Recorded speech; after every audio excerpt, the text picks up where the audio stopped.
What's up, guys? Welcome back to another episode of the Early Apex. I'm Rob. This is Dylan. And you know what, Dylan?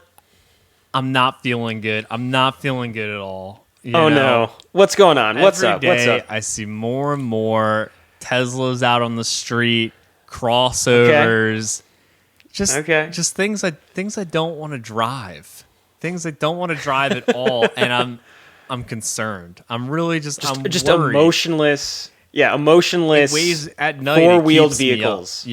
I'm worried about it, and I just don't know what to do. I think we're seeing an end of the driver's car, an end of the driver's car. Okay. Okay. So you're staying up late at night thinking about the end of enthusiast drivers' cars. Yeah. That's what I'm hearing. No one's out there, taking their Tesla Model 3 for a nice Sunday cruise just for fun, No one's taking their, Honda HR-V out for a Sunday cruise. That no one's maybe they're taking their pickup truck out. Okay. Maybe. Okay. their pickup truck is the savior. They're taking out their Ford Maverick out. Yeah, they got their for, kids in the bed, They're going to go 20 miles an hour around the neighborhood. Kids love that. Okay. Rob, I know where you're coming from. I've had the nights that I think you are experiencing currently. But I'm here to tell you that I think things are going to be okay. I think there are still going to be driver's cars for the foreseeable future. And there's a couple things on the market in today's world that I kind of forget about. But go ahead. What were you going to say? What were you going to say? I need you to tell me everything's going to be okay. That's really what I came You got it. here thinking about. Okay. Say no more. Sometimes you just need someone to say that. We don't even need to talk about it. I just want you to tell me, Well, okay, so I think I know where you're coming from. There are companies like BMW where they just seem like soulless car. Like all the cars that they're making in today's market are soulless. That the M3 is a totally different car. Like it basically became the M5, and now it's like even bigger than like the M5 used to be, and it's all about the numbers and that sort of thing. So I think that there's a lot of companies that have gotten lost in the sauce of just like making something fast for the sake of it being fast. And they've lost a lot of like what makes a good driver's car. What about Volvo? I mean, at least BMW still makes performance cars, the manual. Volvo, they had some performance cars. They tried their hand at it. And now there is not a single thing on their lineup. Like performance is not a word that enters their marketing department. Like it's not safety. A single brochure, Yeah. So here's what I think of when I think of as like a driver's car, right? Let's define that first, because I feel like there are companies out there, and this is what I am still a little concerned about, like BMW, that right now I don't think they make a driver's car where it is all about driving experience, right? Like manual doesn't have to be manual, but like typically it's like a manual car. You're feeling connected. You feel the inputs. These are things that we've talked about in past episodes. Feeling the inputs. And the car was really designed to just enjoy to drive. Like BMW is all about the ultimate driving machine, which ends up not being very ultimate, in my humble opinion. Man, a lot of shots fired at BMW. I wasn't even trying to throw any shade at them today. Well, they're an easy example, in my opinion, about like just cars that are coming out that, I just feel like they're all about the numbers, and that they're not really like, I have no enjoyment in or interest in any of those their new cars. And that has nothing to do with their oversized kidney grills, although I think they are oversized. But no, I still think there are cars, the classic GT86 and the Miata is still on the market today, that are still being manufactured and sold in today's market. But here's something that I think is more important overall. And it is the fact that there is a push, and it seems to be there's a push because there's a market for enthusiast cars. You have big companies like Stinger, creating like their passion project, Ultimate Okay. Porsche. You have other companies that are doing something similar. This is top tier. I think it's only a matter of time until this idea trickles down.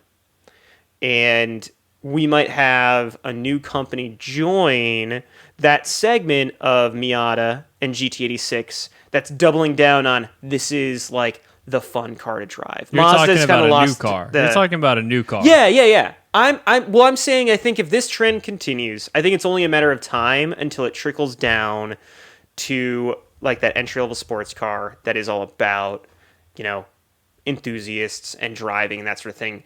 Because there is this like top down push. You think this is what I'm you hoping think that's for. that's on the horizon? Because I do. all I think all I hear is like this is the last one. Every time a new gasoline car comes out, GT4 RS, Type R, Corolla GR, it's all this is the last one. This is it. Like I think Subaru didn't make an STI. They had an STI like plan. Yep. They told us they were going to make one. And then they were like, then they put out like a very abrupt press release and was like, actually, guys, no, we're not. We just don't think it's worth it. We're only going to be able to make it for X years. It's not worth the R&D work, even though the STI is like a 5-year-old model to begin with. They've got like the old motor in it already, but Dude, I don't know ancient what engineering platform. they've been doing that they said they're going to do in the new one, but apparently it isn't worth it. And they're like, and they've been for the STI. for the STI. Yeah.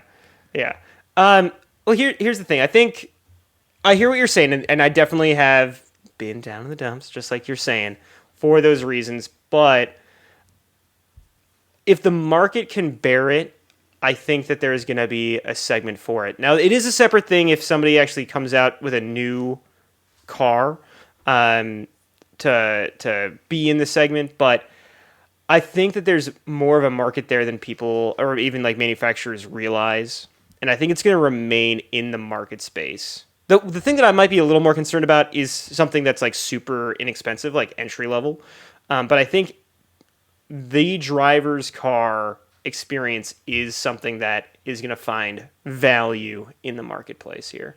As people are saying, like, oh, it's the last one. Well, there's a scarcity. If there's a scarcity, there's going to be an increase in value there. Somebody is going to see that and say, hey, let's cater to that market. I think you're right. I think you're right in that the market demand is there, and I think the demand is actually increasing right now. I think not in small part due to how prolific DIY like car media is now, and like the amount of media you consume about cars on YouTube and all over is massive, bigger than it ever had been on cable TV. So I think that's spreading car culture like it never has before. And I think you have this demand there, and you can see it in the used market. The used market is insane. Yeah. I mean, we could say, oh, it's COVID, but COVID is over. And the prices are still as high as they were. It's so still like there. the demand is there, but then you've got lawmakers passing laws and regulations about gasoline cars that are not easily reversible. It's forcing the manufacturer's hand. I mean, you can see how Porsche has gone to all turbocharged motors, and the next Boxster Cayman is all electric. Because they don't have a choice, They would keep making them because they keep selling them and making a ton of money. That is something that I might be overlooking that you could argue, right? Is the legislation of cars is forcing the hand to go electric, and we have yet to see a true driver-centric electric car. That's yet to be proved. I think that code should be cracked at some point, but we haven't seen it yet, right? So I inherently have driver's car tied to gas-powered car at the moment. And I think it's probably similar to most people. So that is something that I might be overlooking. The other thought there also would be, aside from like the laws, and like the way the government's pushing back on that, I think what's also happening about like the market that you're saying, I'm having conversations with friends that aren't into cars at all. And they are having the same conversations of like, this might be like the last chance of having, this kind of car. Yeah. The Kona N is something that we keep on talking about, but Sierra really wants to own one. And I'm realizing this might be the last opportunity for us to have like a hot hatch. To go buy Sierra's one never new had a one. hot. Go buy a new one. Well, it wouldn't be anything in like the next year or so. We're getting married in the fall and stuff. That's what I'm saying. But the last chance to go buy a new one. We can always go buy a used one. Yes. Yeah. But I could see us like seriously buying like a secondhand one in like a year or two. That's pretty much. I mean, new, that's how right? I felt buying like 30,000 my miles. Veloster was that I was like, it's there. Maybe I won't have a chance to go to a showroom and buy a new manual gasoline, sports car, hot hatch, in a decade, like do it now. Yeah, so I'm wondering, aside from if the laws are preventing manufacturers from doing it, I'm wondering if anyone's sitting back and saying, hey, there is this swell of interest. Do we cater to that market? Yeah. I'm not sure. Yeah, I think I mean, you can see like Porsche doing that, and that they've like doubled down on it over the years. Like, for instance, like Porsche's GT line of cars, it didn't exist prior to the 996. So that's the first water-cooled 911. Prior to that GT3 car, which came out in like 05, they didn't have a GT line, right? They did not have they just had Porsche, and you could buy a Carrera S or a 911 Turbo. That was the fast car. But there wasn't like, they're all driver's cars, but it wasn't like a really focused car.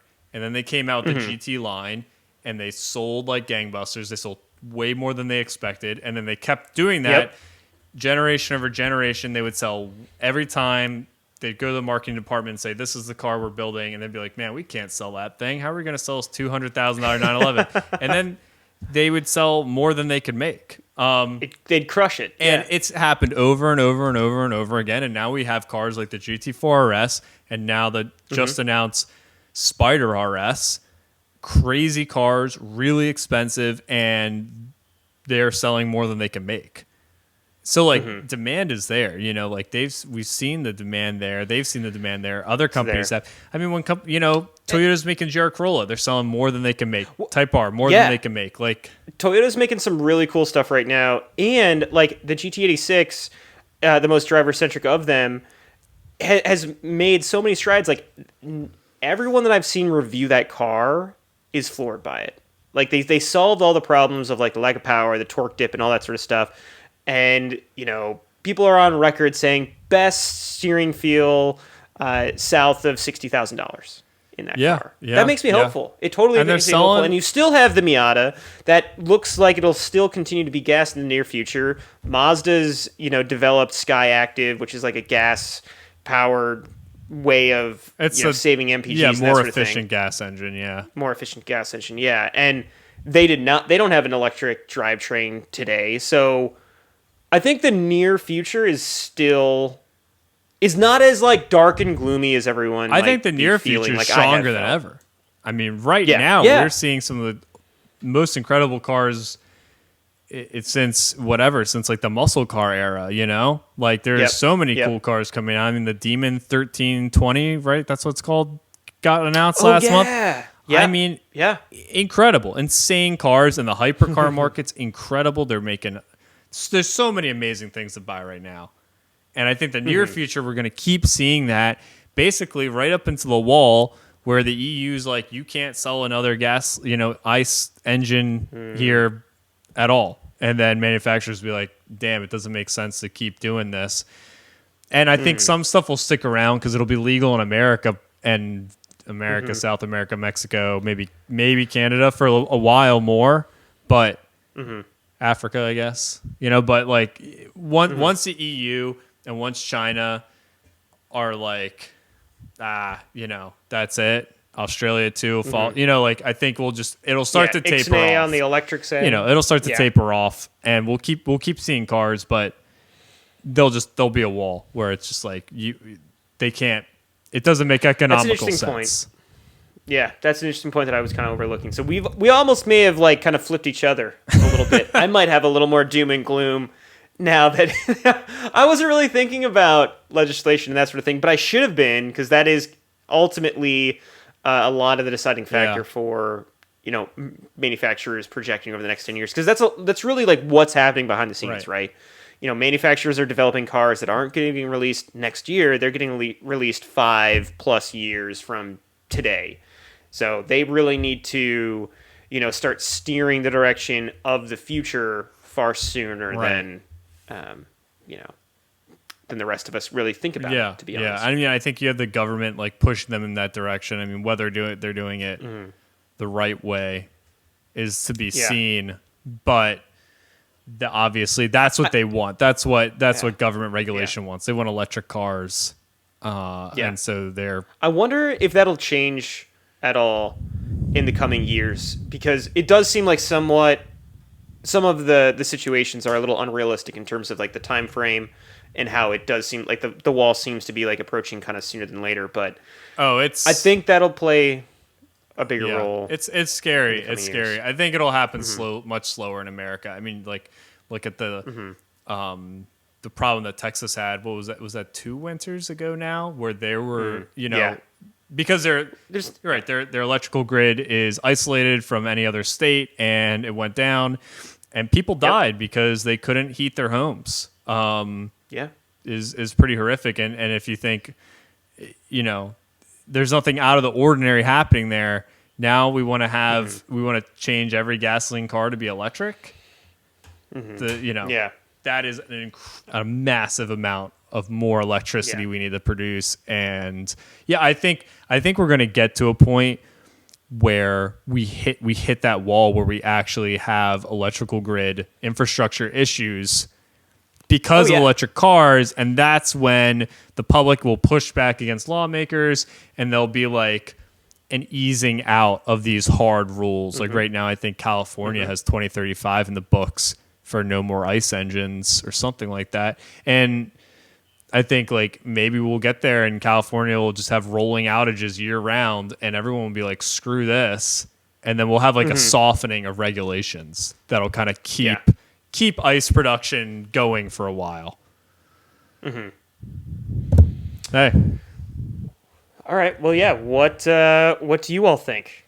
Are we should we all be doom and gloom here? I might be a little more sobered on this topic from when we went into it. And maybe hopefully, Rob, you're a little you sleep well tonight. Hopefully I'm you're already making my picket sign to like for when the rolling outages start, like bring gasoline back.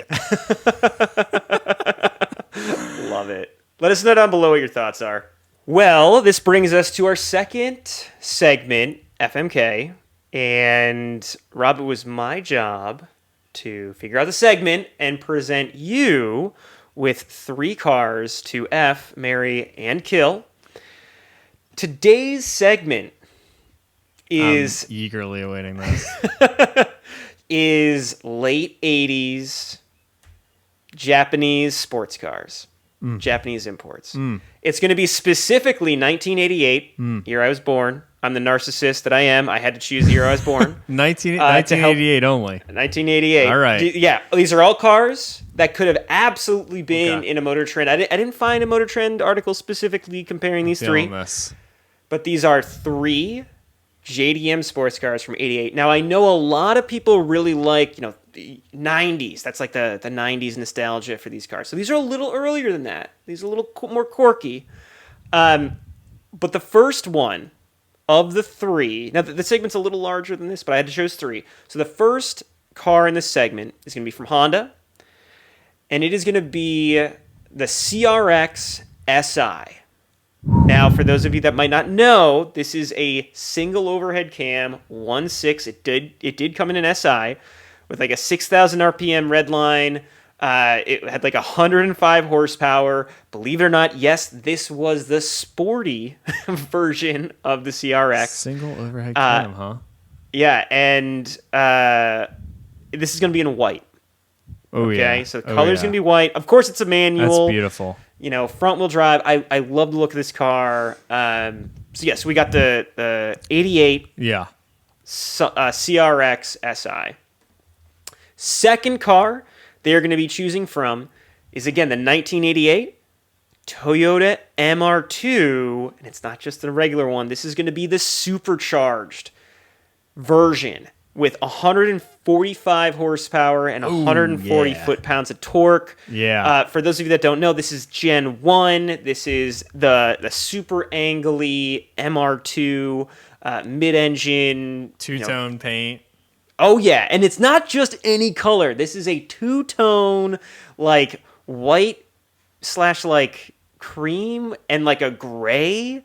If you're listening to this on Spotify or something, go check out the YouTube. I'm going to put it up for those of you that are watching. Really interesting color, straight out of the 80s.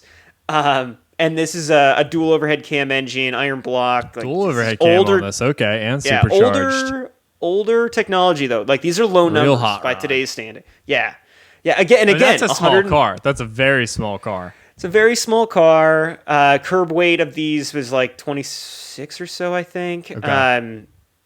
But yeah, and like sports car of its time. And now to round out the segment, I could have gone a couple different ways. And I was chewing on this, but I landed on the Mitsubishi Starion. Oh. And it's not just any Starion. For those of you that are in the know, there was a wide body version of this car. This is the wide body with that's turboed with like 188 horsepower and 234 or so foot-pounds of torque. So it's pretty quick by comparison. That's the Starion that was on Top Gear, on the Top Gear special. Yeah. Many moons ago. Yeah, and then for those of you that might not be as familiar with the car, front engine, rear-wheel drive, pretty classic scenario there. Yep. And they did have a Chrysler version of this car in the States, but this is still pre-DSM. This was not considered part of that Mitsubishi Chrysler connection where they created the company Eagle. So this is pre-DSM. Pre-DSM, yeah. So the engine is a Chrysler motor? Ooh, the engine is, I believe it's pre-4G63. It's not a 4G63. Yeah. But it is a Mitsubishi 4-cylinder Okay, turbo, all right, thank goodness. I'm trying to suss out the reliability here. Yeah. No, you're good. I'll confirm. I'll let you get started, and I'll confirm that right now. I'm going to look this up. Because I'm seeing on the Starion, it's a nice, like, it's like a fastback kind of deal with a hatch, kind of like the 944 was. So I'm seeing some good kind of usability there, kind of daily ability on the Starion, and all that power. And then the CRX. And I mean, CRX is a shape I've always loved. I think out of any front-wheel drive car, if someone forced me to take a front-wheel drive car and have a project car, it would be the CRX. Like, the CRX is beautiful lines, really cool, super lightweight. They're like 2,200 pounds or something like that. Super lightweight. Oh, real quick, the Mitsubishi Starion. Yeah. It is the LG54B. So it's a 2.6, and it is from Mitsubishi. 2.6, that's pretty big. Okay. Okay. All right, and we got the Starion and the MR2. MR2's also, I mean, I love all the gens of the MR2, but the first gen is one that has always interested me just because it's so unique looking, and now it's really come into its age where that styling has come back around. Like, everyone, is clamoring for E30s and all these boxes.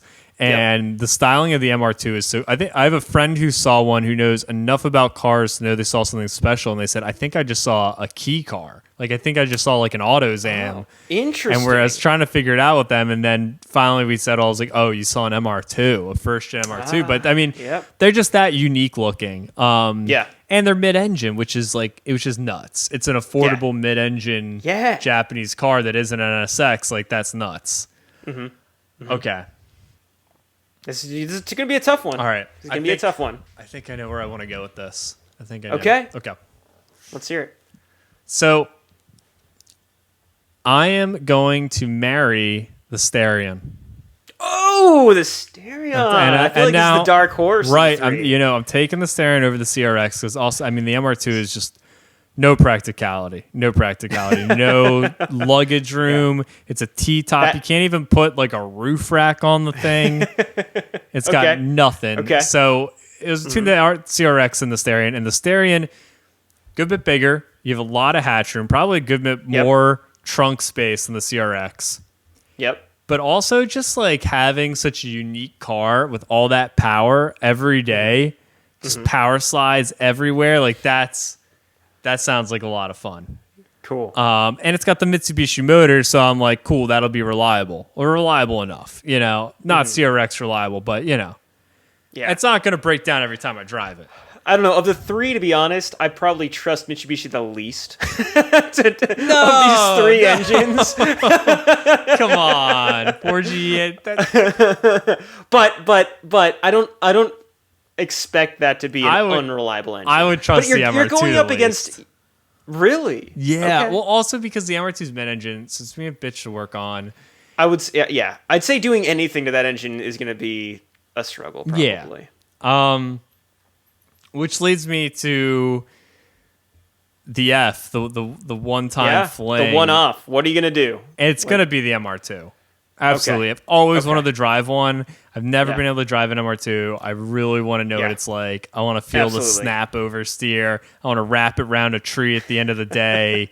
I want to know what this not Ferrari mid-engine car is like, because they had kind of like a mixed rap in the handling department. I feel like the MR2s always have had a kind of a mixed rep there, especially with the second gen ones. I think had like a big snap oversteer thing that everyone complains about.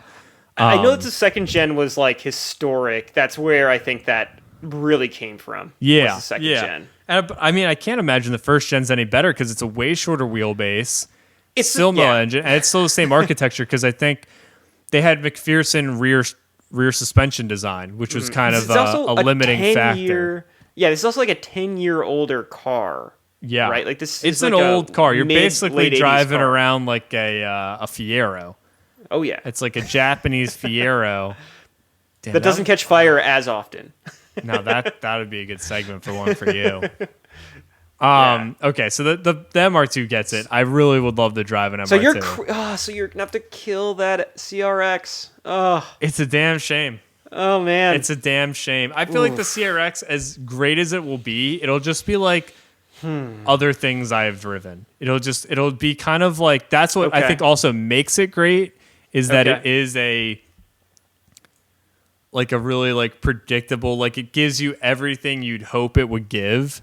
Yeah. But I kind of want like a little spice, like a little something else. Like it surprises me, and I feel like that's definitely what you're going to get out of the MR2. And I think out of the Starion as well. It just gives you that little flavor every time you start it up in the morning. Okay. I see where you're coming from. I know the CRX was, I think in many ways, what really kicked off Honda's like performance car association with like the ability to actually do something like that in SCCA. That I've heard like a lot of stories about that car being so light. That it was SCCA like grassroots racing. That's where like people are like, the CRX became like a that was like the first car from Honda that really started like exploring performance driving in the States. So that's pretty cool. So we got your cars. So I guess it's my turn at this point. I have to. What would I do here? So I've got a couple stories about a couple of these different cars. The CRX, aside from performing really well in SCCA and getting those things kind of kickstarted for Hondas in the States, there was a CRX an owner of a CRX that lived up the street from me when I was a kid, and it was white. And I just remember that guy going by. I didn't even really know what it was at the time, but he would drive by, and I was always just like staring at this dude's car. And I'm like, what is that? That's a hatchback. But before I really knew much of anything about cars. So there's a soft spot of like that shape. And honestly, I think that if I were to buy, if you told me I had to go build a Honda today, it'd be that car. I would start with the CRX. I think that's just such a cool car. You don't see them that much anymore. I think they were kind of like many Hondas. They were used and thrown away and didn't really like last that long. But I would love to throw maybe not even a K, maybe like a B series engine in that thing. Oh, Just get have, an like, a old screamer. school. Yeah, like what you would have done in like, you know, late 90s for that. Just throw them like a Integra B series. I'm going to take a car from 88 and I'm going to modify it like I would have in 98 in 2023. With a current ECU in it, yeah. I get totally, because yeah, that's just all retro feels. So cool car there. Yeah. Then like the first time I ever went to Watkins Glen, I was like 12, 13 years old, and I got to right seat in our neighbor's MR2 race car. It was black. It had a big giant pink monster on it. So of course that wedge has a special place in my heart. That's pretty cool. That's pretty cool. Yeah, so I got to do like a couple hot laps. As a kid, the thing was super loud. I couldn't even see out of it. Like I was so like small, like I couldn't barely see over the dash. I don't even think I could see over the dash. I was like so low in the car. But yeah, that was like the first race car I'd ever been in. So there's that. And yeah, the Starion means absolutely nothing. No, just kidding. The Starion is really cool. It's like this really cool, quirky car that not a lot of people know about that is around, and I think you could do everything with it, right? You could show up to a Cars and Coffee and like, yeah, I'd want to check that car out. I've only seen like a handful in person. So for me, I'm 100%. I'll start here. I'm 100% on board with just one wild ride in that MR2. I'm going to pick up Sounds where like you I already left had off. that wild ride, yeah. Oh, yeah. Well, I'm going to pick right up where I left off as a kid. Instead of in the right seat, I'm going to be in the left seat, and I'm just going to go absolutely insane with that car. Probably kill myself, experience that snap oversteer if it's in there, and yeah, just like I haven't driven enough, mid-engine cars. I want more of that experience. But I think you're right on with like owning that car long term. You'd probably have those potential issues. And again, probably these cars are all like so old that if I was to own them long term, I'd want nothing to do with the original drivetrain of any of these cars. I'll make the argument that none of them are going to be like, fun or reliable. The CRX Si would probably still be a reliable car today. Yeah. You did make regular maintenance on that thing would still be running. It would still propel the car forward, just not there'd in be like any a hole in the floor reasonable pan, way. but it'll be slow as hell. Dog slow. Yeah. Dog slow. Absolute dog. But okay, now I have to make a choice between these two. What am I gonna want to own?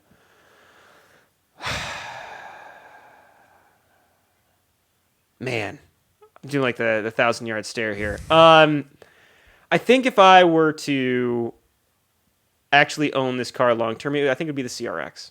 And a lot of the same reasons of why you'd own the hatch, but maybe this is just Dylan's nostalgia segment. Yeah, I really do like the lines of that car. I can't remember the last time I saw a CRX, to be honest. And I could see owning that car for like as if like a forever car. I know it's front wheel drive. It's a special car these days. I know it's a front wheel drive car. I'm sure the Starion would be fun in and of itself. I'm gonna disagree. That thing's gonna blow up. That engine's you got to throw like a 4G63 in that, and then you got to mate it with a transmission. Mitsubishi never made a good transmission. Like good luck with that. Have fun, Rob. I'm gonna put I'm gonna put my 90s engine in my 80s car. Oh my gosh, the D swap in the CRX. You know it. Yeah. So sorry, Starion. Maybe this is all because I was so I'm still carrying around so much trauma from the DSMs that I've owned in my life that I couldn't be caught dead with that Starion. I forgot. Yeah, you do have a long history with DSMs. It's all nostalgia for you. Yeah. I know I mentioned that, the Miata is what I cut my teeth on, but really in all seriousness, it was rusty DSMs that I really started wrenching on. So it explains a lot. All right. So what do you think? Comment down below. What would you choose?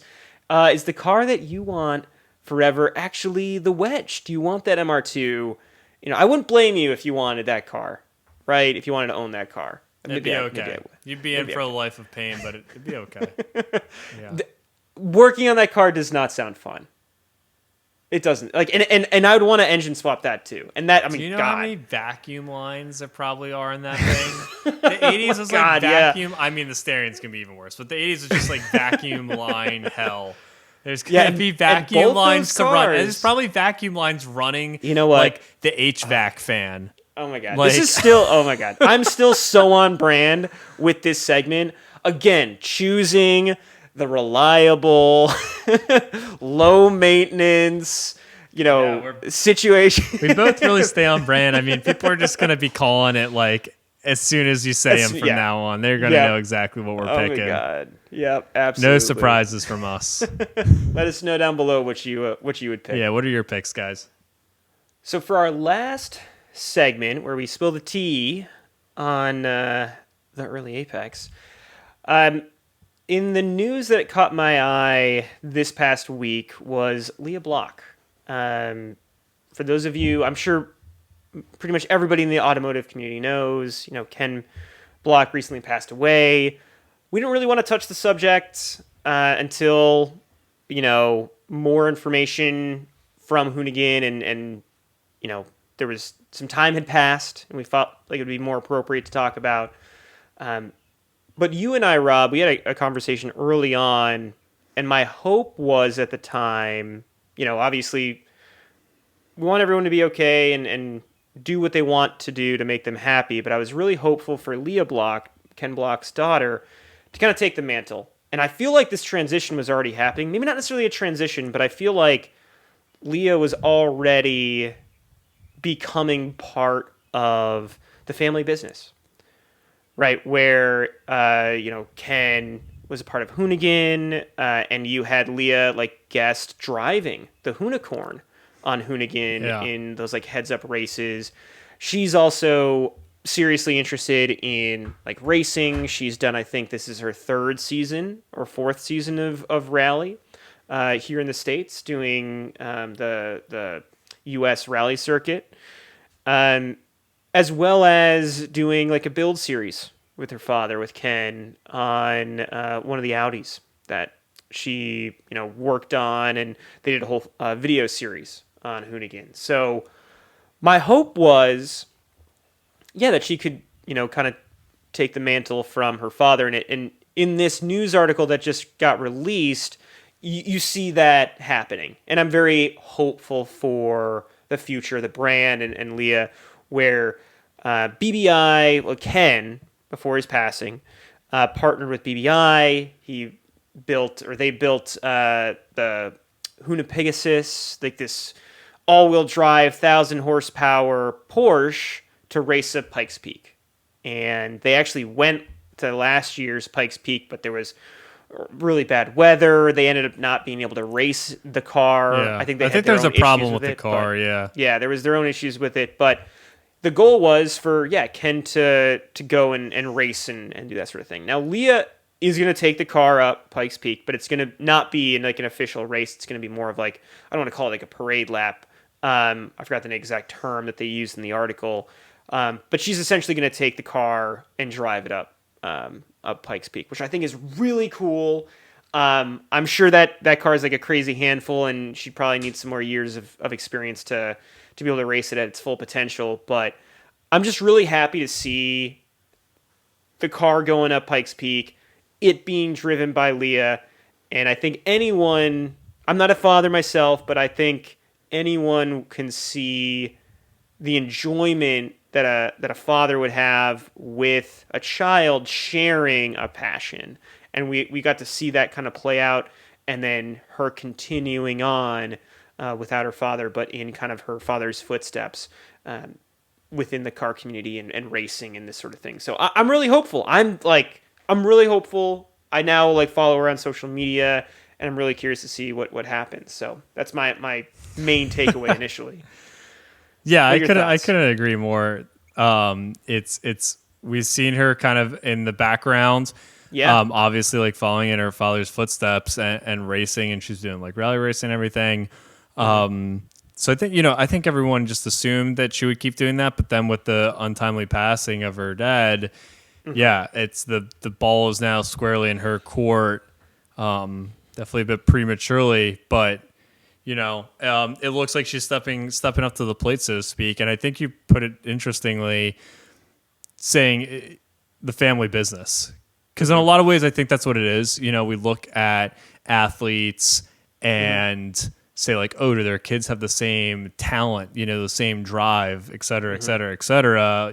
Just like Mick Schumacher to Michael Schumacher or any other pro sports athlete. But in a lot of ways, it isn't just like, oh, are they a talented athlete? It's, do they want to join the family business? And especially for, Ken Block and Hoonigan and all the brands that he's worked with, like it's a total complete business with many assets, and she has to like hop into this and navigate that. Ken had a lot of like sponsorship deals with different companies, and is Lia going to like want to get into and being in that business? Yeah, and even like going on the rallies was a family event. Like their mom is also a competitor. She also has her own car and races in that same circuit. So it's like you had all three of them racing together. Like, that is so cool. What a great like and clearly like Lia's interested. It's not like Ken just like pushing her into this. I think there's also have like a younger son as well. I don't know where they're at. They might not be interested in cars as much. Or they might also just be like a little too young at the moment, but just so cool. You had like this whole family like rally racing and doing this whole circuit in these different classes and stuff like that. And they're going to continue on and continue competing, that sort of thing. So you had the business aspect, but you also had like, this racing as a family. It's a cool story. I think I'm always about the story, right?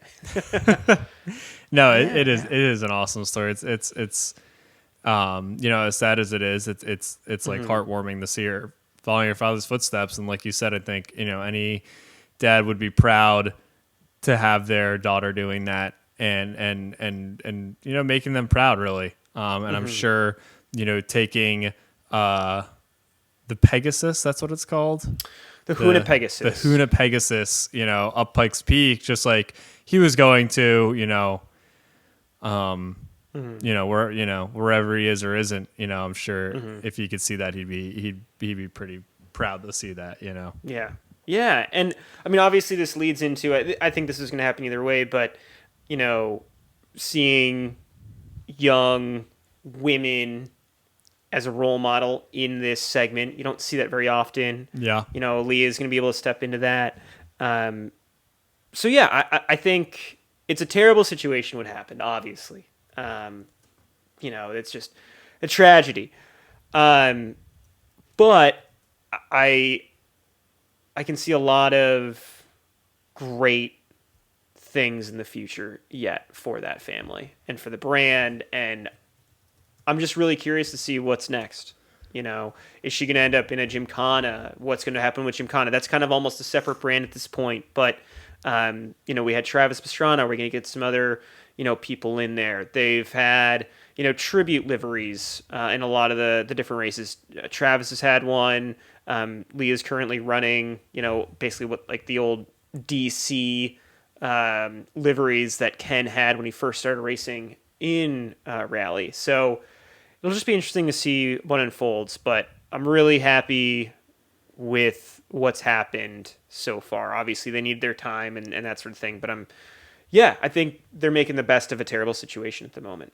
And I'm just curious to see what continues to unfold. Absolutely. I think with her, we're also seeing part of like a new generation of drivers, just like, Mick Schumacher, like I mentioned earlier. And then also, I believe like Colin McRae's son is entering the world of rally racing right now, if I'm not mistaken. Yeah, and then you also have Carlos Sainz. I think it's actually related to Colin McRae, Alistair McRae, his son, who's joining and getting into it. So go ahead. Yeah, I was just going to say somebody else who's like um, um, like the next generation of racers, Carlos Sainz, F1 driver. His father was a race car driver as well. So just like another. Yeah. I think we had in the last through the 80s, 90s, and 2000s, there were a lot of like really famous drivers that came up through that era where racing was really popular, televised, and so there's a lot of legends whose kids are now racing and like kind of starting to build a name for themselves. So it's exciting to see this next generation. And of course, we've seen those stories in NASCAR as well. Yeah. No, so just something that I wanted to share news-wise because I thought it was relevant. There's obviously like no like heartwarming one. Yeah, a little more like serious or whatnot. But yeah, I would recommend anyone who doesn't already just be keyed in. I with what happens next on that family. I think there's a lot more yet to come that I'm sure is going to be really interesting. Absolutely. Cool. Well, that I think will wrap it up. A little on a somber note, yes, but hey, I'm excited to see what happens next. And yeah, thanks for listening. It's another episode of The Tea done and dusted. Rob, you having fun? I'm having fun. I'm having a shit ton of fun. Yeah, that's what I like to hear. Yeah. Right on. No, it's we're having fun. We hope you guys are enjoying listening. Thanks for listening. Thanks for caring. I mean, I'm amazed every time I see someone text me that they listen. I'm like, wait, you bothered to listen to me and my buddy talk for an hour about cars? It's kind of ridiculous, but it's pretty awesome. Thank you. Yeah, thanks everybody for the support so far, and we're just getting started. We're just getting started. All right. Catch you guys later. Till next time, guys.